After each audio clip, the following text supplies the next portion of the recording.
Hello বন্ধুরা, welcome back to my YouTube channel which is mixture masher. তো mixture ম্যাশার চ্যানেলে তোমাদের সকলকে স্বাগত। আর আজকে নিয়ে চলে এসেছি একটা রান্নার ভিডিও। তো রেসিপিটা কেমন লাগলো আমাকে অবশ্যই জানাবে। অনেক দিন পর আবার একটা ভিডিও দিচ্ছি, তো সবাই লাইক, কমেন্ট আর শেয়ার করে দেবে। ভিডিওটা ভালো লাগলে চ্যানেলটা সাবস্ক্রাইব করে দেবে। আজকে আমার গলাটার অবস্থা একটু খারাপ আছে, তো যাই হোক, ম্যানেজেবল। চলো দেখে নেওয়া যাক। এখানে আমি কিছু আলু ফ্রেশ করে কেটে নিয়েছি, কিন্তু আলুর চোকলাটা সবটা ছাড়াইনি, কিছুটা গায়ে রয়েছে।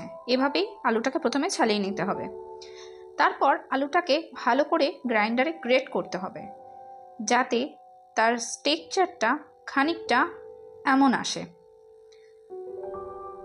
যাতে জিনিসটা খুব বেশি মিহিও হয়ে না যায়, আবার একটু কমও যেন না হয়।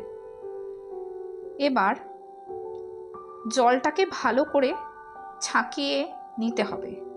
আমি এখানে চালুনিতে ছেঁকেছি, যাতে তলা থেকে জলটা সম্পূর্ণটাই বেরিয়ে যায়। ভালো করে চেপে তুলে নিতে হবে।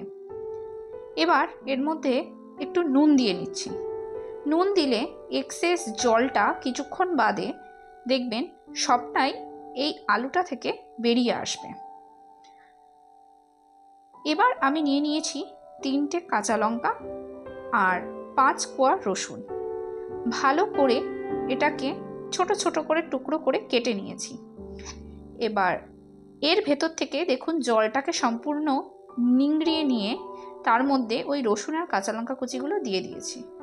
তারপর মশলার মধ্যে নিয়েছি কালো জিরে, শুকনো লঙ্কা, জিরে গুঁড়ো, ধনে গুঁড়ো, একটু ভাজা মশলা আর বিট নুন। এই সব কিছু দিয়ে ভালো করে জিনিসটা মাখিয়ে নিতে হবে। এরপর নিয়ে নিয়েছি 4 টেবিল স্পুন চালের গুঁড়ো, যেটা কিনা আমি এর মধ্যে দিয়ে দেব। ভালো করে জিনিসটাকে মাখানোর পর এরকম ছোট ছোট করে বল তৈরি করে নিয়েছি। এটা আমি আমার হাতের সাহায্যেই করেছি, আপনারা চাইলে একটু হাতে তেল মেখেও করে নিতে পারেন। আমি হাত দিয়েই করেছি। তো চলুন, এবার কড়াই বসিয়ে দিয়েছি গ্যাসে। কড়াইটা গরম হলে এর মধ্যে তেল দেব। দেখুন তেল দিয়ে দিয়েছি। তেলটা ভালো করে গরম হলে ধীরে ধীরে ছেড়ে দেব। ভালো করে ভাজতে হবে যতক্ষণ না ব্রাউন হচ্ছে না। দেখুন কিছুটা আমি করে তুলে রেখেছি, ব্রাউন হয়ে গেছে ওগুলো, আর কিছুটা আমি বসিয়েছি। তো এবার দেখে নেওয়া যাক লাস্ট ফিনিশিংটা কেমন হয়। তো আপনারা দেখতেই পাচ্ছেন আমি এখানে 2 রকমের সস নিয়েছি, আর জিনিসটার টেক্সচারটা কেমন হয়েছে সেটা আপনারাই দেখে বলবেন। আমাদের তো খেয়ে খুবই মজা লেগেছে, জিনিসটা বেশ মচমচে, আর এই বৃষ্টির দিনে তো খুবই মজাদার। বর্ষার দিনে এরকম 1 কাপ কফির সঙ্গে পকোড়া জমে যাবে।